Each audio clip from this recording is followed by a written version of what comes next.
그대여 아무 걱정하지 말아요. 우리 함께 노래합시다. 그대 아픈 기억들 모두 그대여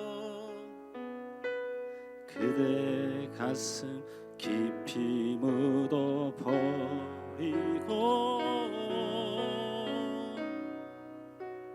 지나간 것은 지나간 대로 그런 의미가 있죠.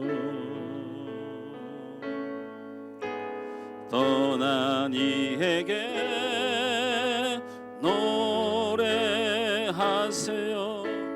후회 없이 사랑했노라 말해요.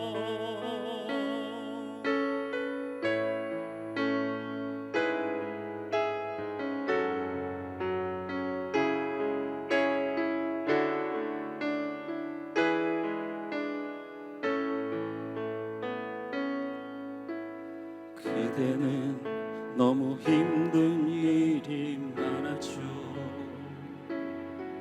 새로움을 잃어버렸죠. 그대 힘든 얘기를 모두 꺼내요. 그대 탓으로 훌훌 털어버리고 지나간 것은 지나간 대로 그런 의미가 있죠. 우리 다 함께 노래합시다. 후회 없이 꿈을 꿨단 말이에요. 지나간 것은 지나간 대로 그런 의미가 있죠. 우리 다 함께 노래합시다. 후회 없이 꿈을 꿨단 말이에요. 지나간 것은 지나간 대로 그런 의미가 있죠. 우리 다 함께 노래합시다. 후회 없이 꿈을 꿨단 말이에요.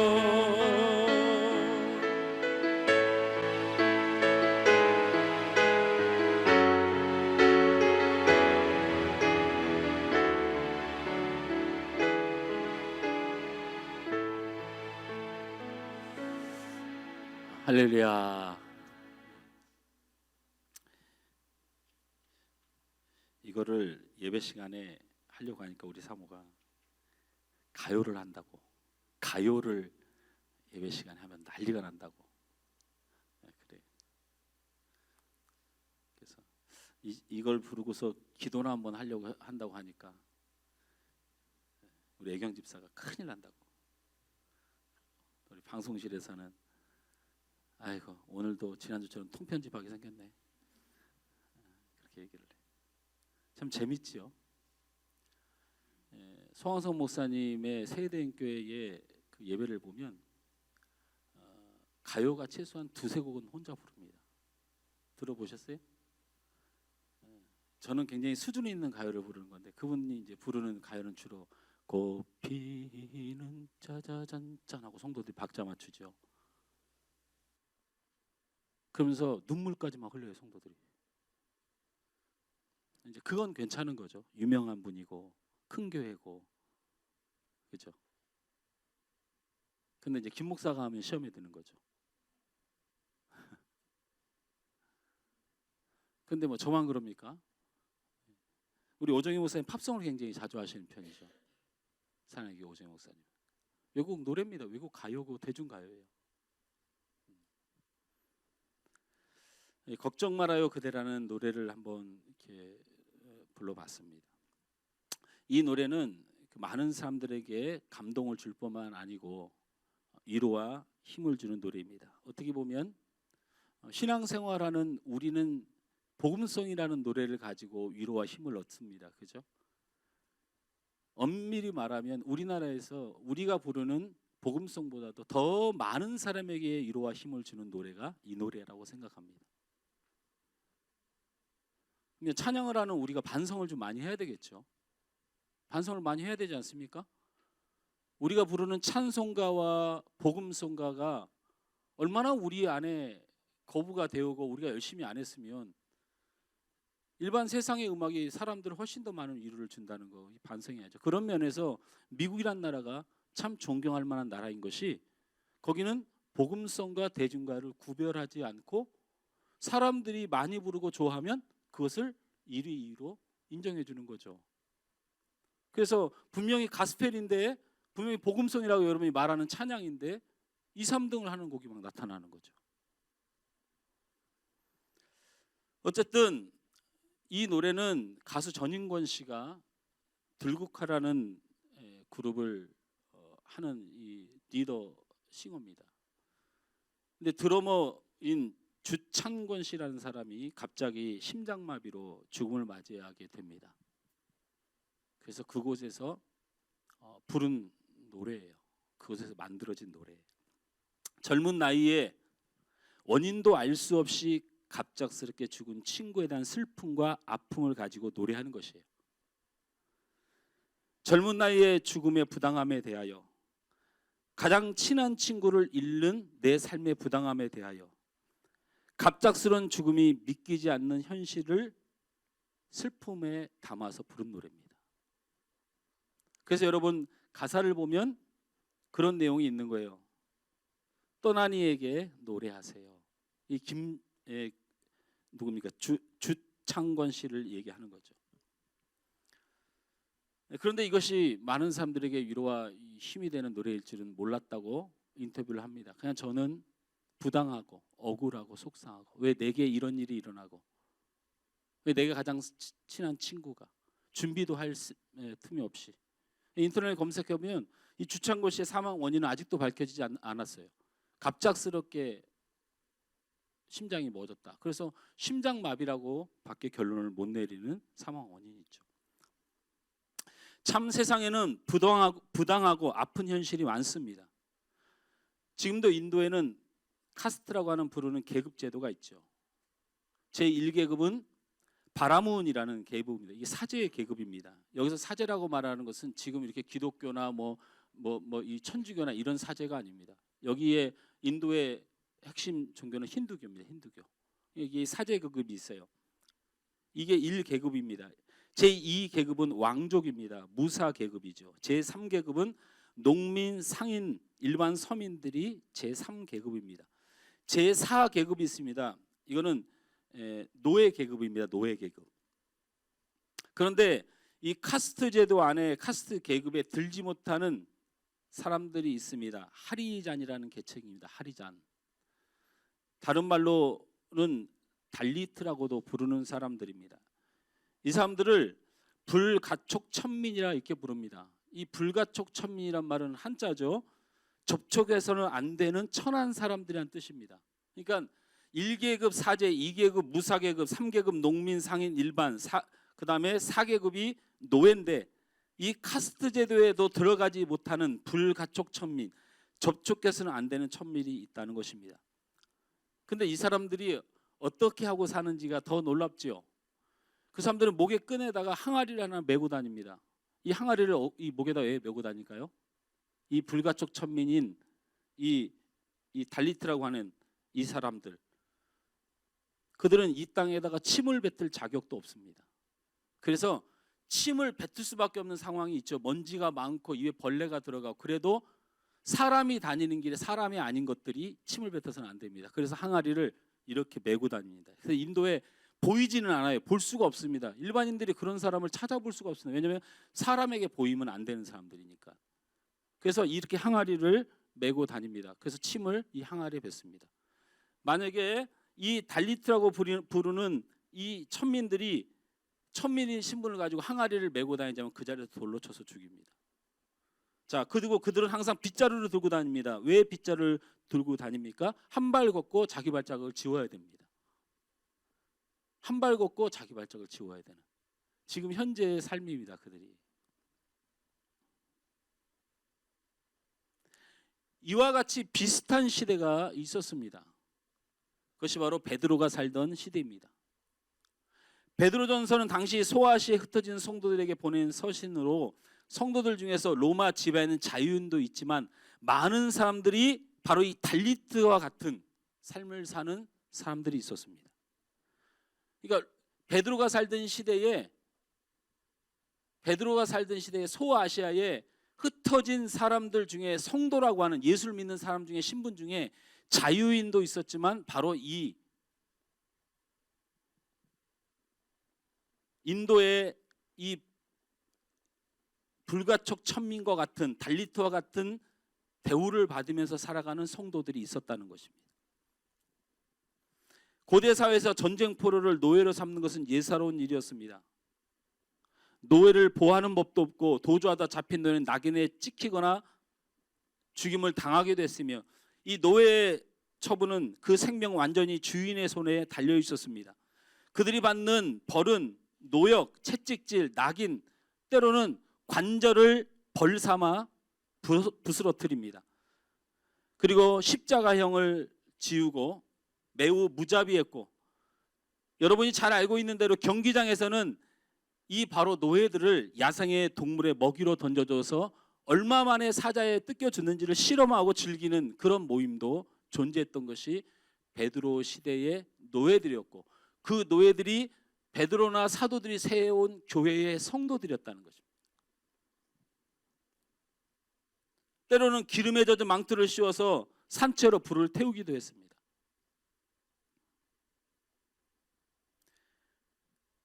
자, 이런 고통 중에 고난 중에 있는 성도들을 향하여 베드로가 오늘 이 말씀을 우리에게 하는 겁니다. 그런데 몹시 받아들이기가 어렵습니다. 우리 한번 다 같이 읽어볼까요?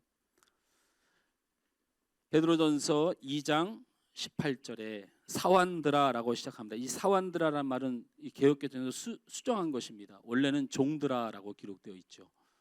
우리 사완드라 다 같이 읽습니다. 사완드라, 범사에 두려함으로 주인들에게 순종하되 선하고 관영하는 자들에게만 아니라 또한 까다로운 자들에게도 그리하라. 부당하게 고난을 받아도 하나님을 생각함으로 슬픔을 참으면 이는 아름다우나 죄가 있어 매를 맞고 참으면 무슨 칭찬이 있으리요? 그러나 선을 행함으로 고난을 받고 참으면 이는 하나님 앞에 아름다우니라. 부당하고 억울한 일을 당하고 고통을 받는 그런 종의 신분을 가진 성도들을 향하여 베드로는 그것이 은혜이다라고, 아름다운 것이다라고 말하고 있다.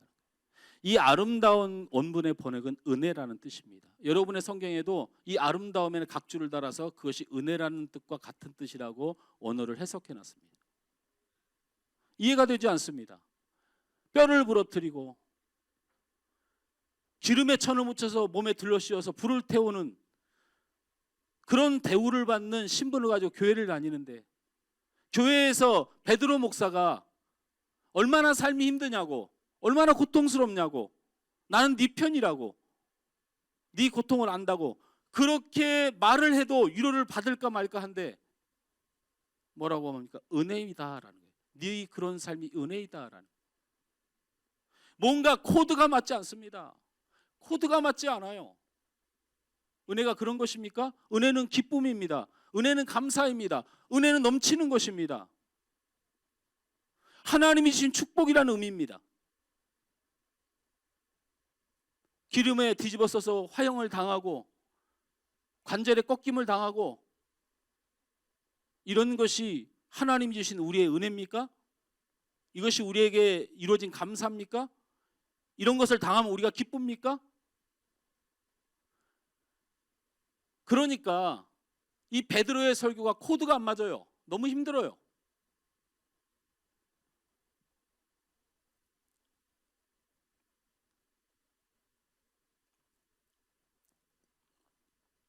가정 안에서도 우리는 코드가 맞아야 그 비로소 평안을 찾습니다. 코드가 맞아야. 저희 아내를 제가 처음 만났을 때는 코드가 잘 맞는 줄 알고 만났습니다. 잘 맞는 줄 알고 만났어요. 그리고 한동안 코드가 잘 맞았습니다. 왜 잘 맞습니까? 왜? 안 맞으면 내가 난리가 나니까. 이건 코드가 잘 맞는 게 아니고 그냥 어떻게 하니까 맞춰진 거죠. 막 소리를 칩니다. 내 말을 안 따르면. 왜냐하면 저는 급선무가 있어서, 설교 준비가 급선무고 교회가 급선무고 성도가 급선무예요. 우리 사모가 아무리 나를 사랑하고 우리 아이들이 아무리 공부를 잘해도 저는 그 기쁨은 이만큼도 안 옵니다. 성도들이 힘들고 교회가 힘들고 내 목회가 힘들면 그건 내 기쁨도 아니야. 나하고 코드가 안 맞는 거예요. 이거 우선이에요. 우선.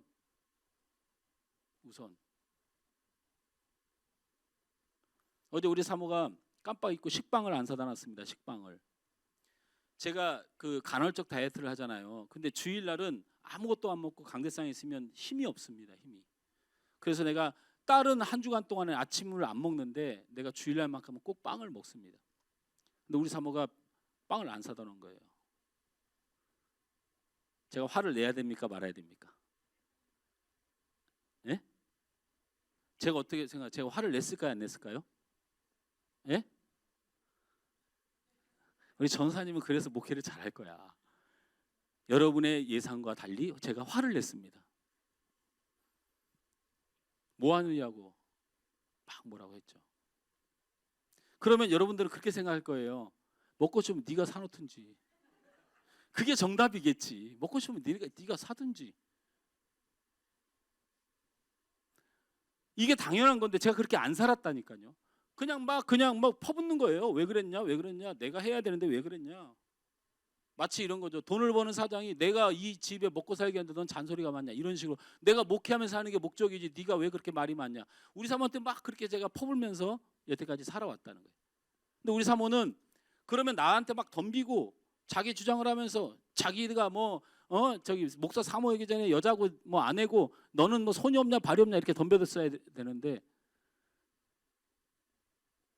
그렇게 안 하고 맞춰주니까 나는 코드가 잘 맞는다 생각했어요. 저를 참아주고 저를 이해해주고 넘겨주고.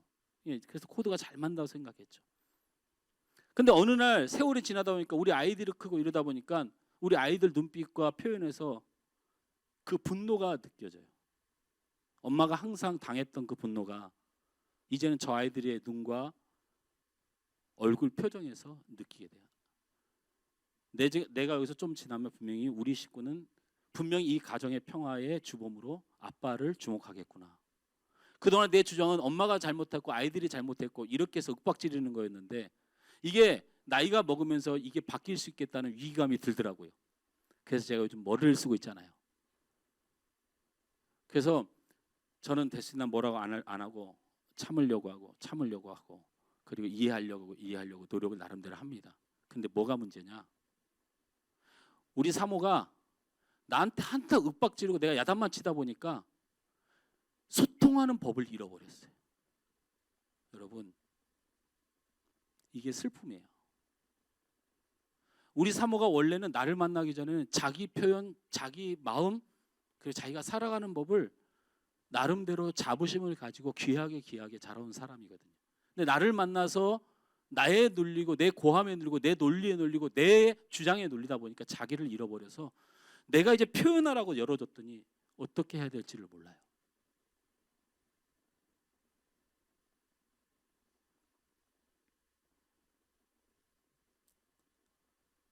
코드를 맞추기가 참 어렵구나 라는 생각을 합니다.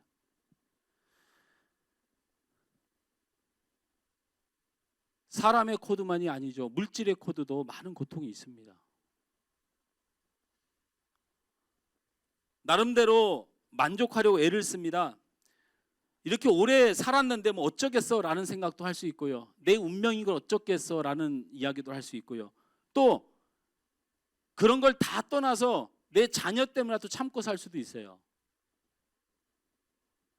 그런데 사람을 의지하고 그 사람의 본성이 안 달라지는데 이게 어떻게 할 거냐? 물질이라는 게 돈을 벌어서 행복을 살 수만 있다면, 돈을 벌어서 내 가정을 지킬 수 있다면, 돈을 벌어서 내 삶의 만족을 누릴 수 있다면 제가 그걸 목숨 걸고 하겠는데 아닌 걸 아니까. 나름대로 만족이라고 하는 세월이 지났고 내 운명이고 내 자녀 때문에 내가 참고 살면 되지라고 하는 나름대로의 만족이 결국 답이 아닌 것을 아니까 삶이 답답해지는 거죠. 제대로 코드를 맞춰 살 수가 없는 거예요. 여러분, 교회 안에서도 이와 같이 코드를 우리가 잘 맞추고 사는지를 한번 보셔야 돼요.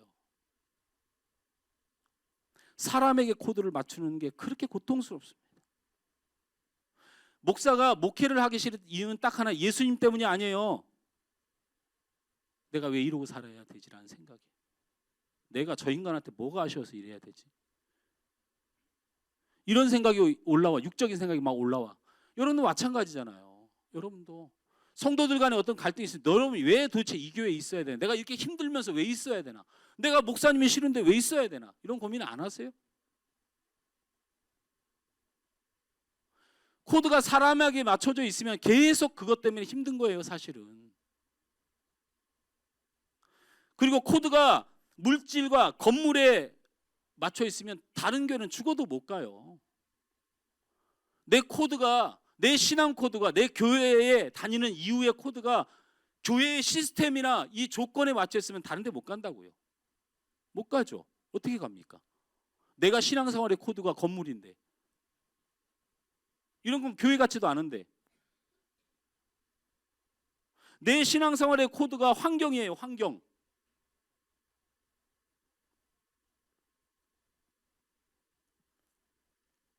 우리는 가정에서나 교회에서나 삶에서나 코드를 잘 맞춰야 돼요.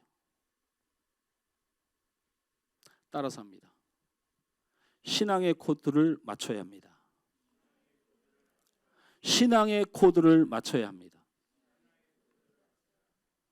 성경은 베드로전서를 통해서 고통과 고난의 삶이 있지만 너희들이 감사와 기쁨을 잊지 말아야 하는 이유, 즉 신앙의 코드에 대해서 말하고 있습니다. 우리의 삶과 가정과 교회 안에서 우리는 신앙의 코드를 맞추고 사는지를 기억해야 돼요. 남편이 아니고 아내가 아니고 자녀가 아니고 물질이 아니고 그냥 운명이 아닙니다.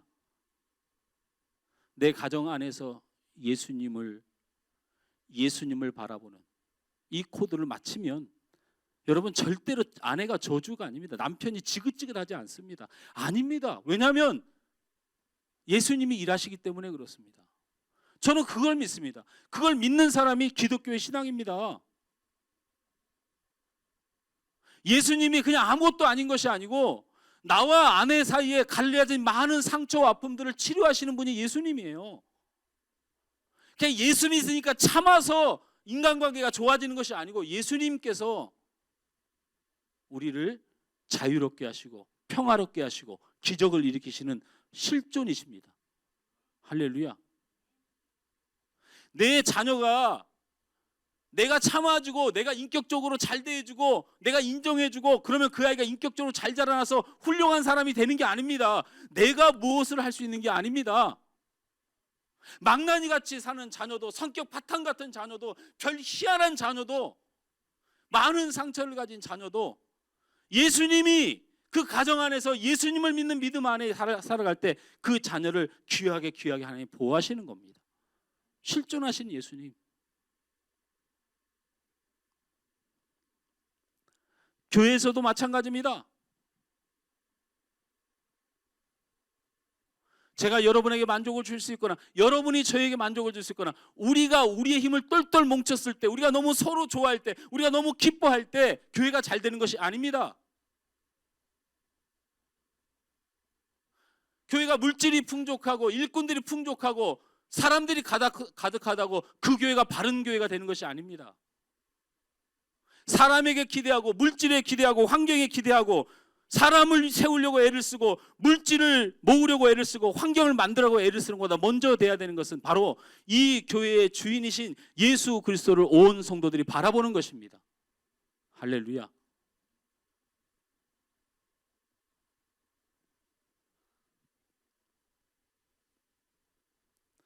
내가 은혜가 안 된다, 내 신앙생활이 안 된다, 교회 다니면서 기쁨이 없다, 이 모든 말은 다 지우고 내가 예수님을 기뻐하지 않고 예수님을 찾지 않고 예수님의 은혜에 젖지 못한다는 말로 바꾸어도 무관하다는 겁니다. 뿐만 아니고 내 가정에서도 마찬가지입니다. 남편이 어쩌고 아내가 어쩌고 자녀가 어쩌고 물질이 없고 환경이 어쩌고 가정에서 말하는 그 모든 말을 지워버리고 내가 예수님의 믿는 믿음이 좋고 예수님의 능력을 믿지 못하고 예수님의 살아계신 하나님인 것을 믿지 못하는 이 믿음이 내 가정을 망치고 있다라는, 내 삶도 마찬가지. 그래서 베드로 사도는 이런 말을 했던 겁니다. 너희가 종으로서 그런 아픔을 겪고 그런 고통을 가지고 그런 슬픔의 세월을 살고 있지만 너희는 감사하고 기뻐할 수 있지 않냐. 왜냐하면 예수님께서 너희를 자유케 하시고 예수님께서 너희를 사랑하시고 예수님께서 너희를 위하여 십자가에 죽을 만큼 너희를 존귀하게 여기는 분 아니냐. 그 예수님을 믿는 믿음이 너희 안에 있다면 너희의 신앙 코드가 제대로 연결되어 있다면 반드시 하나님의 뜻이 이루어질 것이다.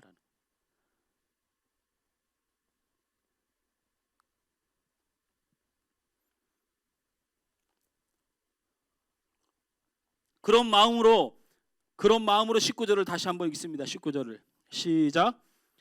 부당하게 고난을 받아도 하나님을 생각함으로 슬픔을 참으면 이는 아름다우나 죄가 있어 매를 맞고 참으면 무슨 칭찬이 있으리요. 그러나 선을 행함으로 고난을 받고 참으면 이는 하나님 앞에 아름다우니라. 할렐루야. 고난과 고통 중에 하나님을 생각하니 하나님이 함께 하시니 이것이 은혜인 줄 믿으시길 바랍니다. 로마서 10장 12절 말씀에 유대인이나 헬라인이나 차별이 없습니다. 한 분이신 주께서 모든 사람의 주가 되사 그를 부르는 모든 사람에게 부요하시도다. 할렐루야. 시편 34편 6절 말씀에 이 곤고한 자가 부르짖음에 여호와께서 들으시고 그의 모든 환난에서 구원하셨도다. 시편 73편 27절 말씀에 무릇 주를 멀리한 자는 망하리니 음료같이 주를 떠나는 주께서 다 멀하셨나이다. 잠언 3장 3절에서 4절 말씀에 인자와 진리가 내게서 떠나지 말게 하고 그것을 내 목에 메어 내 마음판에 새기라. 그리하면 내가 하나님과 사람 앞에서 은총과 존귀 여김을 받으리라.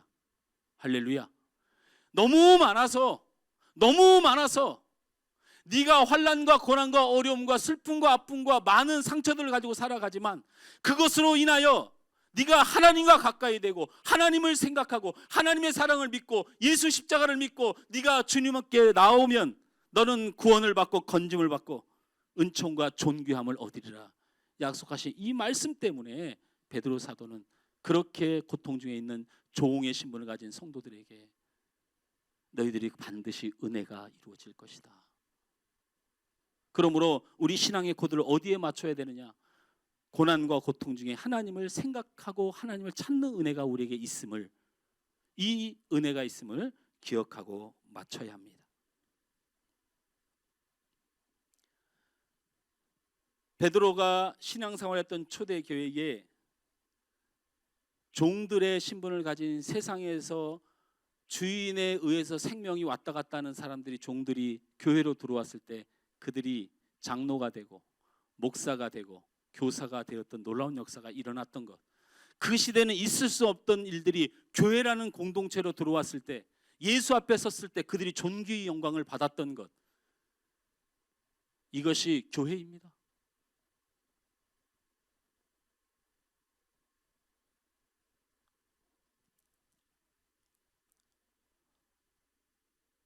두 번째로 우리의 신앙의 코드를 어디에 맞춰야 됩니까? 바로 예수 그리스도를 따라 살아가는 삶이라는 것에 맞춰야 됩니다.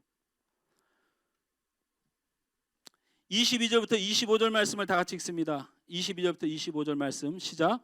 그는 죄를 범하지 아니하시고 그 입에 거짓도 없으시며 욕을 당하시되 맞대어 욕하지 아니하시고 고난을 당하시되 위협하지 아니하시고 오직 공의로 심판하신 이에게 부탁하시며 친히 나무에 달려 그 몸으로 우리 죄를 담당하셨으니 이는 우리로 죄에 대하여 죽고 의에 대하여 살게 하려 하심이라. 그가 채찍에 맞음으로 너희는 나음을 얻었나니 너희가 전에는 양과 같이 길을 잃었더니 이제는 너희 영혼의 목자와 감독이 되신 이에게로 돌아왔느니라. 여러분, 예수께로 돌아오시길 바랍니다. 예수로 따라오시기 바랍니다. 오늘 베드로 사도는 성경을 통하여 이렇게 선언합니다. 너희가 어떻게 살아야 될지 모르는 길 잃은 양이었으나 이제 너희 앞에 본을 보여 살아가신 예수님을 따라 살아가야 한다. 예수님을 따라야 한다. 목자이신 예수님을 따라 살아야 한다고 길 잃은 양에게 길을 알려주시고 계십니다. 어떻게 사는 것이냐? 예수님 따라 사는 것이 어떻게 사는 것이냐? 23절 욕을 당하되 맞대에 욕하지 마십시오. 기분 나쁜 일을 당하되 기분 나쁘게 하지 마시기 바랍니다. 고난을 당하되 위협하지 마시기 바랍니다.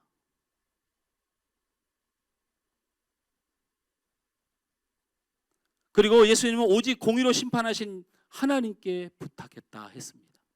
바로 이것이 우리 그리스도인의 삶이고 우리가 신앙의 코드를 맞춰서 살아가야 될 방향입니다. 여러분이 갚으려 하지 마십시오. 여러분이 얻으려 하지 마십시오. 여러분을 채우려 하지 마십시오. 오늘 성경에 분명히 예수님의 삶을 그렇게 이야기합니다. 그는 죄를 범하지 아니하시고 그 입에 거짓도 없으시며 욕을 당하시되 맞대어 욕하지 아니하시고 고난을 당하시되 위협하지 아니하시고 오직 공의로 심판하신 이에게 부탁하시며 하물며 자신을 십자가에 내어 죽기까지 바로 우리를 위하여 우리의 구원을 위하여 생명을 내어주신 그 삶, 바로 우리가 따라야 될 예수의 삶입니다. 할렐루야. 왜 기분이 나빠 있습니까? 무엇 때문에 그렇습니까? 뭘 당해서 그렇습니까? 왜 억울해 있습니까? 도대체 뭘 갚아줘야 그 억울함이 풀리겠습니까? 왜 기쁨이 없습니까? 여러분에게 무엇을 채워줘야 기쁨이 넘쳐나겠습니까? 물질을 채워주고 사람 만족을 채워주고 여러분의 기분을 맞춰주는 것을 통해서 여러분이 회복된다면 우리는 하나님의 사람도 아니고 그리스도인도 아닙니다. 오늘 성경은 예수가 나에게 채워질 때, 하나님을 바라볼 수 있을 때, 우리가 하나님을 따라 살기 위해 그리스도인 아닙니까? 우리가 하나님의 뜻대로 살기 위하여 하나님의 사람 아닙니까? 무엇이 중요한지를 바라보십시오. 전능하신 하나님을 내게 채우는 일이 중요합니다.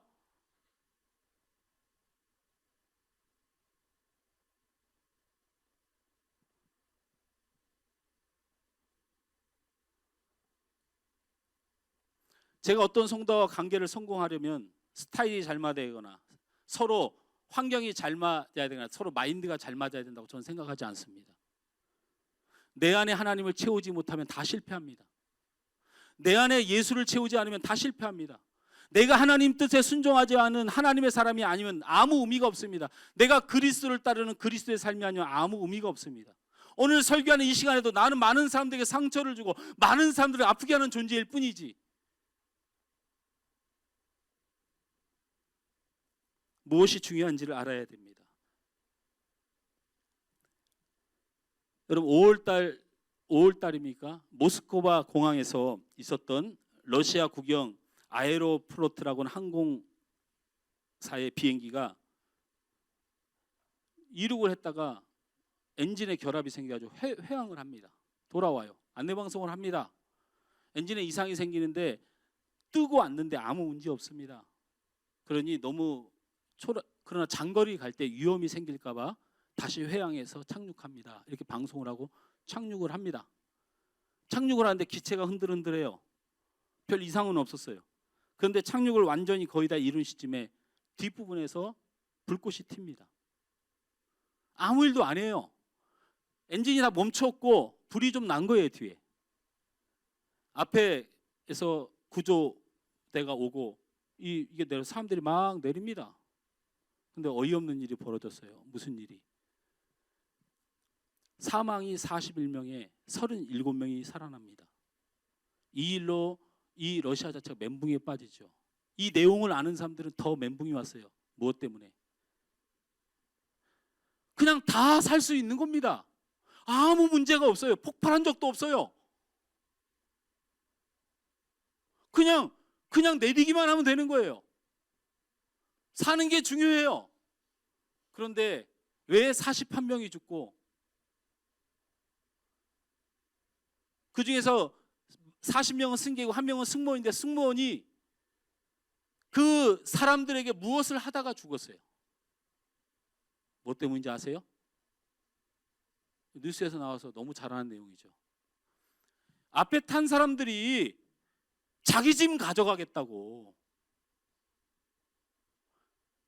지금 뒤에서 화재가 나서 비행기가 언제 폭발할지 몰라서 뒤에 사람들은 불에 타고 있는데 앞에 있는 사람들이 지 면도기 챙기니라고, 지 여행 테이블 티셔츠 놓고 가방 들고 내리니라고 뒤에서 승무원이 그렇게 울면서 부탁해도 그거 들고 내리다가 그거 들고 내린 사람들 37명은 살고 나머지는 못 내려서 죽은 거예요. 폭발해서 죽은 게 아니고 연기에 질식해 죽고 불이 번져서 죽고 병명도 안 되는 인원이 거기에 탔다고요. 80명이 탔어요. 우리가 제주도를 가보면 제주도에 사람이 아무리 못 타도 80명 이상은 탑니다. 순식간에 내립니다. 뭐가 중요한지를 모르고 살아. 사람들이 뭐가 중요한지를 모르고 살아. 뭐가 중요한지를 몰라.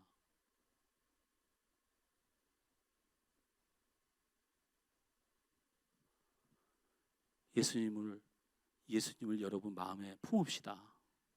예수께로 돌아옵시다.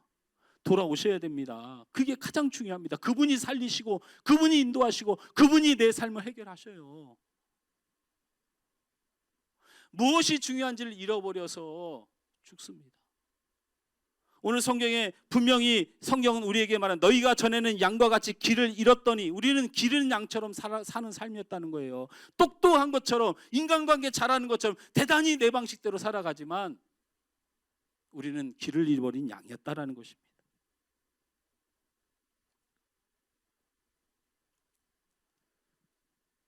사랑하는 성도 여러분, 사람이 살다 보면 실패할 수도 있습니다. 좀 더 적극적으로 말하면 실패하지 않고 성공에 가는 이는 단 한 명도 없습니다. 바람을 맞지 않고 태평양을 건너는 배는 하나도 없습니다. 바람이 있는 줄 알고 살아가는 거예요. 흔들리지 않고 피는 꽃은 없습니다. 오르막길이 없는 내리막길이 없어요. 일 없이 상을 주는 법이 없어요. 상 없는 일도 없습니다. 인생길에 골목골목마다 수많은 실패의 징검다리가 있습니다. 문제는 실패가 아니라 실패를 처리하는 능력입니다. 그 능력을 우리가 가지고 있느냐는 문제예요.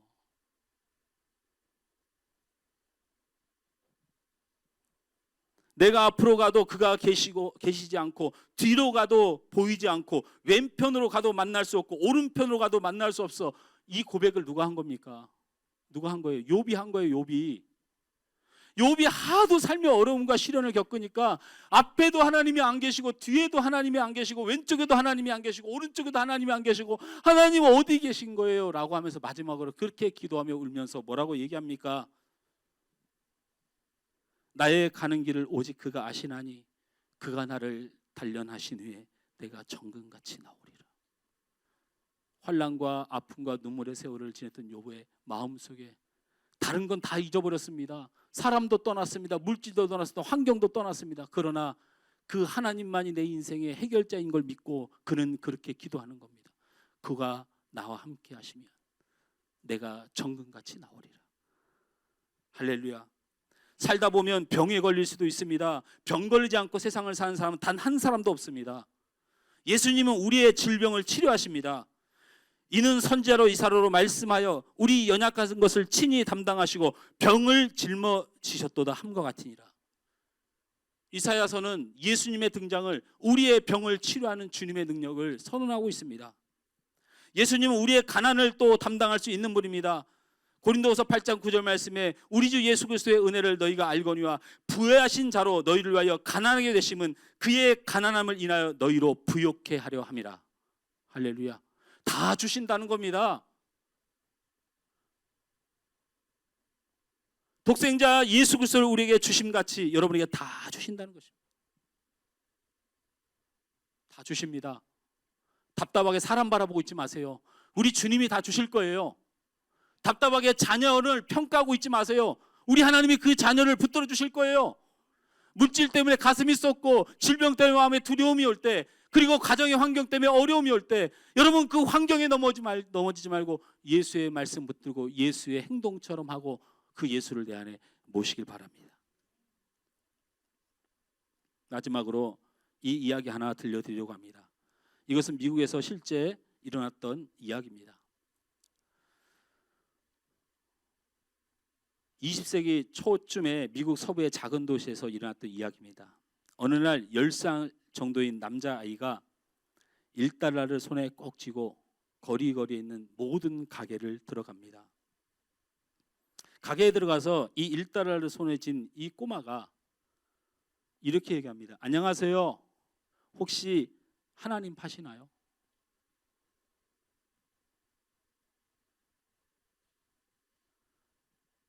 가게 주인들이 안 판다고 말하거나 아이가 장난한다고 머리를 치거나 얘가 정신이 어떻게 됐나 하고 다 내쫓습니다.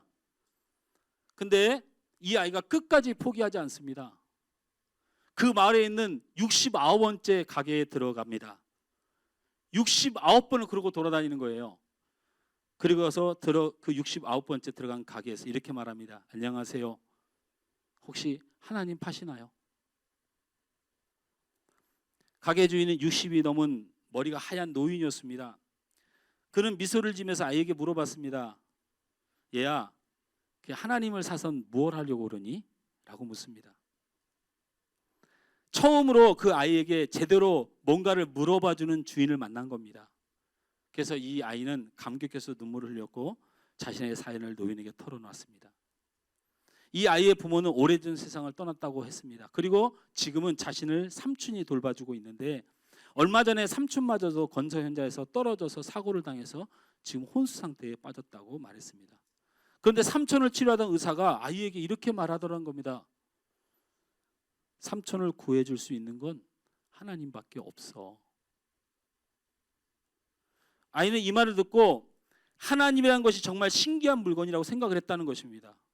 그래서 천진난만한 의사에게 말했습니다. 제가 하나님을 사다가 삼촌에게 먹일게요.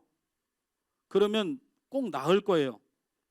그러자 이 의사가 그래, 너 돈이 얼마나 있는데? 그래서 이 아이가 제가 1달러가 있어요. 그랬더니 이 의사가 하는 말이 잘 됐네. 하나님은 딱 1달러거든.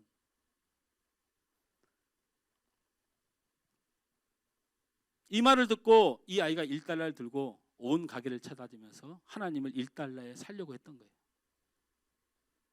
그 말을 듣는 노인이 이렇게 말했습니다. 우리 가게의 하나님은 1달러인데 하고 노인은 이 아이에게 1달러를 받고 음료수 하나를 주면서 이 음료수의 이름이 하나님의 키스라는 거야. 근데 이게 무슨 뜻인지 모르겠어요. 영어를 이렇게 번역해 놨는데 그게 무슨 뜻인가요?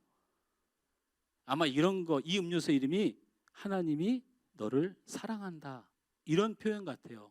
근데 어쨌든 그 해석된 대로 보면 음료수를 주었습니다. 아이에게 이렇게 말했다면 얘야, 이 음료수를 줄 테니까 너도 먹고 이걸 삼촌에게 먹여봐. 그러면 삼촌이 금방 나을 거야. 이렇게 말했답니다. 아이는 기뻐하며 음료수 들고 병원으로 뛰어 들어가서 병사에 들어가자마자 자랑스럽게 소리쳤어요. 삼촌, 제가 하나님을 사왔어요. 이제 곧 나으실 거예요. 그리고 나서 아이가 하룻밤을 자고 났는데 그 다음 날 난리가 났습니다. 갑자기 시골에 있는 서부의 작은 병원에 뉴욕, 워싱턴 각 지역에 있는 세계 최고 의사들이 몰려들기 시작했습니다. 그리고 그 의사들이 그 삼촌을 치료하기 시작했고 최고의 의료진에 의해서 그 삼촌은 병이 나았습니다. 삼촌은 퇴원을 하려고 하는데 천문학적인 병원, 그 의사들이 쓴 비용, 그들이 수술하고 그들이 지불을 원했던 그 모든 비용의 이 비용 청구서를 보고 삼촌은 기절하는 줄 알았습니다. 그래서 그 병원에 계산하는 곳에 가서 덜덜 떨고 있으면서 얼마나 드려야 되냐고 물었더니 그 병원에서는 이미 계산이 끝났습니다 라고 대답했다. 그래서 누가 도대체 돈을 내준 거냐고, 누가 도대체 이런 일을 한 거냐고 라고 말하니 어떤 억만장자 노인이 와서 이미 비용을 전부 지불하였고 당신은 그냥 가면 됩니다 라고 했다. 삼촌을 진찰한 의료진도 이 노인이 고용한 사람이었습니다. 삼촌은 나중에 알게 됐습니다. 아이가 마지막으로 들른 가게의 주인이 억만장자 노인이었다는 사실을 알게 된 것이죠. 이 노인은 할 일이 없을 때 가게에 적적한 시간을 보내곤 했던 것입니다. 감격한 삼촌은 아이와 함께 노인의 가게를 찾아갔습니다. 그러나 노인은 여행을 떠나고 만날 수가 없었습니다. 근데 그 노인의 가게 점원이 이 삼촌에게 편지를 전해주었습니다. 그 편지의 내용이 이렇습니다. 젊은이, 내게 고마워할 필요 없네. 사실 모든 비용은 자네의 조카가 다 낸 것이니 말일세. 자네에게 이런 기특한 조카가 있다는 것이 정말로 행운이라는 것을 말해주고 싶네. 자네를 위해서 일달러를 쥐고 온 거리를 누우며 하나님을 찾아다녔으니 말이야. 하나님께 감사하시게 자네를 살린 건 그분이네. 저는 여러분의 아픔과 여러분의 질고와 여러분 힘든 거를 치료해 줄 수 없는 사람이에요. 우리의 이 교회도 우리의 이 모임도 여러분을 대신해 줄 수 없습니다. 그러나 저와 우리 모임과 우리 신앙이 붙들고 있는 그 하나님이 여러분을 치료하실 것입니다. 여러분을 세워주실 것입니다. 하나님을 마음으로 모시고 나를 위하여 십자가에 죽기까지 나를 사랑하신 주님의 간절한 눈물을 바라볼 수 있는 여러분의 삶과 신앙이 되시기 주님으로 축원합니다. 우리 찬양 함께